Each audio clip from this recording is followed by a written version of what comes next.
In this video, we're going to look at the improbable and incredible comeback by the Clippers in Monday's win. Alright, so this comeback kind of starts right here with the second unit, obviously. Luke Kennard's on the floor. We're going to see a little blind pig action. Kevin Huerter tries to ball deny Kennard, which allows Kennard to back cut him into a flip from Patterson. This allows Kennard to get downhill against Clint Capella. John Collins does not dig down enough to stop Kennard's drive, and the shifty guard is able to have a nice reverse layup finish to jumpstart the Clippers' comeback here. It also helps when defense falls asleep. Tony Snell does not stop the ball. Terance Mann aggressively drives. John Collins is late to rotate over and help, and allows Terance Mann to lay the ball up and in with a foul. It was a real ballsy move by head coach Ty Lue to take out the starters with 6:29 to go in the third quarter and the team down by 21. But it did jumpstart the Clippers. This is how they got back into the game. Terance Mann comes up, sets a screen. He's going to force a switch with Trae Young coming out to Luke Kennard. But Kennard passes to Amir Coffey, who attacks the closeout by Bogdanovich. Coffey gets downhill. Solomon Hill doesn't come over to help and contest this as the low man, and it's just an easy layup. The Clippers also did a good job of hunting mismatches. This is Solomon Hill matched up against Luke Kennard, and this is a mismatch that the Clippers would like to take advantage of, and they did on this possession. The ball gets to Kennard, and he shot fakes Hill, which gets Hill up in the air, and he ends up driving past Hill, hard planting with his left foot to go into the little step back mid-range jumper. This is a solid look for Kennard. It's one he's comfortable with, and he bangs it home. Pushing the ball with aggression and pace is also good for the Clippers. As Mann does it, Kennard raises his hands to tell Mann he's open. Kennard gets it. Rajon Rondo's anchored at the elbow, does not come over to contest. It's a wide open shot for Kennard, and he bangs home this three to cut the lead to 17. Once again, Terance Mann's going to push the ball in transition. This is a good thing. He notices Gallinari is basically going to be the big man to defend him. Mann goes into a ball fake. It gets Gallinari up in the air. Gallinari fouls him with a flagrant one, and Mann goes to the line. Atlanta also helped the Clippers with their scheme, especially guarding pick and rolls. They always want to keep a big man as the low man, which is understandable, but it led to some issues like you're about to see here. Gallinari's pointing to Rondo to come up and guard Patterson on the screen, which is a mismatch that, you kind of don't want to get to if you're Atlanta. As the shot goes up from Amir Coffey, you'll notice Patterson's running unimpeded from the free throw line to be in rebounding position. He beats Gallinari to this rebound because Rondo didn't block him out, and it's a putback dunk for Patterson. This is actually something Luke Kennard does, quite often. When he's pushing the ball in transition, he will look behind him to see if there's a trailer, but this also tricks the defense into slacking off and allows Kennard to get off an unimpeded look from three, and Kennard bangs this in to bring the Clippers within 9. Alright, so here it is, the shot of the night, the shot you'll see for a very long time. Kennard runs full speed, Euro step plants with his left, hops to his right at mid-court, goes right into his shooting motion, gets it off clearly with enough time, banks in the three to bring the Clippers within 8 going to the pivotal fourth quarter. Something that doesn't get talked about a lot is actually how good Luke Kennard's deceleration is. It's top-notch. Patterson sets the screen against Young, which is going to get the switch, forcing Gallinari to guard Kennard on the perimeter. Kennard's going to take him off the dribble, and as he does so, he hard plants with that left foot of his. That deceleration allows him to stop and pull up right into a jumper that Gallinari doesn't adequately contest, and Kennard bangs it in. Another thing that the Clippers did in this game was try to activate screens higher up the floor to force Atlanta into action. Here, Patterson back screens against Bogdanovich, and Mann's going to go down off of this, and we're going to end up seeing that Bogdanovich doesn't get back to Patterson, which allows Mann a passing lane, and Patterson's given enough room to fire off this three. This isn't a high-level three-point attempt, but it's one that Patterson has made over his career. The Clippers really just hunted mismatches in this comeback. It was a sight to behold. Clint Capella's matched up defending Luke Kennard on the perimeter. What's that tell you?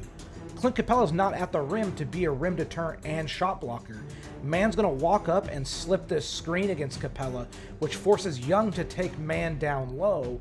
And recognizing this, Batum spots Mann posting up against Young, throws a nice entry pass over the top. Mann is patient, goes right around Gallinari, and has a really nice finish here to bring the Clippers a little closer.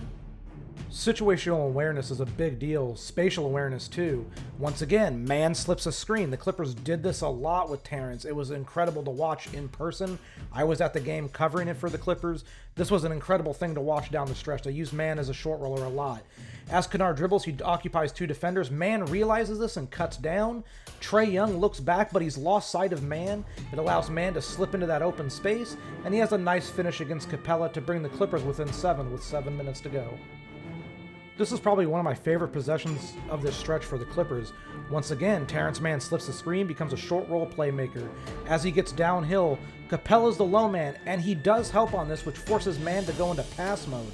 Mann spots that John Collins dug down too low. Ball watching, kicks out to Leonard, who reads the recovery from Herter, swings it to Kennard in the corner. Kennard gets a solid look, and Luke Kennard just was not going to miss on this night. Bangs it in.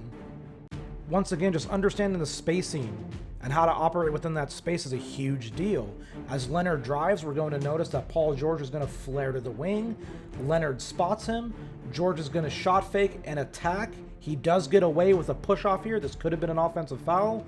Capella comes up to help on the drive.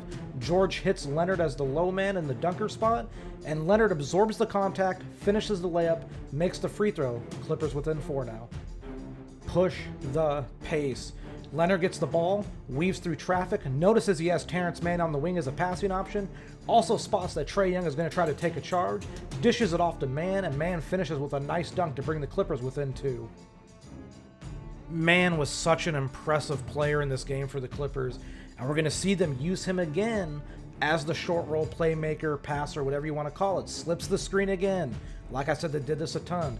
When Mann gets the ball, John Collins is way too upright and doesn't dig down far enough. Mann realizes this, goes right around him, and finishes with a layup to tie the game. This is such a beautiful use of screen action to get a good shot. As we're going to see, once again, Terance Mann is going to slip this screen. When he does it, Kevin Huerter digs down, which allows George to hit Kennard on the wing, and Mann then flows into another screen action, which is going to force the switch by having Young jump out to Kennard. Well, now it's an advantage for the Clippers, and George is going to get the ball back to Kennard on the wing, who then will attack and absorb the contact from Young. He's going to get downhill against Trae, hard plant with that left foot again. He's going to go into a little bit of a shot fake. This shot fake, the goal is to get Young to swipe at the ball instead of contesting the shot. He does. It's an open jumper, and Luke Kennard cashes this one. Always hustle, because you never know what it can generate for someone else other than yourself. Kawhi Leonard digging and running hard and cutting across here forces Trae Young to take him, opening up Terance Mann on the weak side corner. Great skip pass by Kennard. Trae Young doesn't even bother to contest this. It's an open 3, and Mann gives the Clippers the lead. This is another one of my favorite plays, almost because it felt like the nail in the coffin, but because of all those slip screens we saw the Clippers use, especially to get mismatches, works beautifully here. Mann, initial slip screen, trying to see what the defense is going to do and how they're going to react. Well, now Luke Kennard's going to come over. He slips this one. Maybe Trae Young would jump out onto Kawhi Leonard. He doesn't. So Kennard's going to come back in, and now he's going to slip and flare to the wing.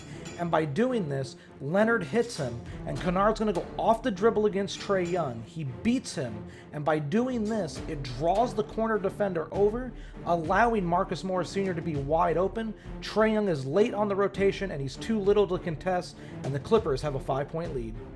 Here, John Collins points to Trae Young to come up and help him in the screen action to defend it. They both sprint up, and we're actually going to see Atlanta defend this well. The Clippers screen John Collins here. The job here is to get Trae Young onto Kawhi Leonard, but Collins doesn't allow that to happen, and it forces the Clippers to reset late in the shot clock. And Collins is in good defensive position. This is a great stance. He contests this Kawhi Leonard shot. However, for Atlanta, it does not matter. Kawhi Leonard makes this. All right, folks, here's the kill shot. The time in the game in which the Clippers just put their stamp on a victory in an epic comeback. As Leonard drives, we see that Trae Young is put in a predicament here because he has to defend 2 players. Mann cut in behind him and got the ball, and the Clippers do recycle and reset. It almost looks like they're in scramble mode, so they give the ball to Leonard late here in the clock again. Leonard will jab step to force Tony Snell to pull his left foot back, which creates some space. Leonard then goes into a step back, which forces Snell to create even more space for Leonard. This is a good look for Kawhi, one he's comfortable with. He knocks it in, and the Clippers complete one of the more improbable comebacks you will ever see. Down by 22, bench lineup in, and they win.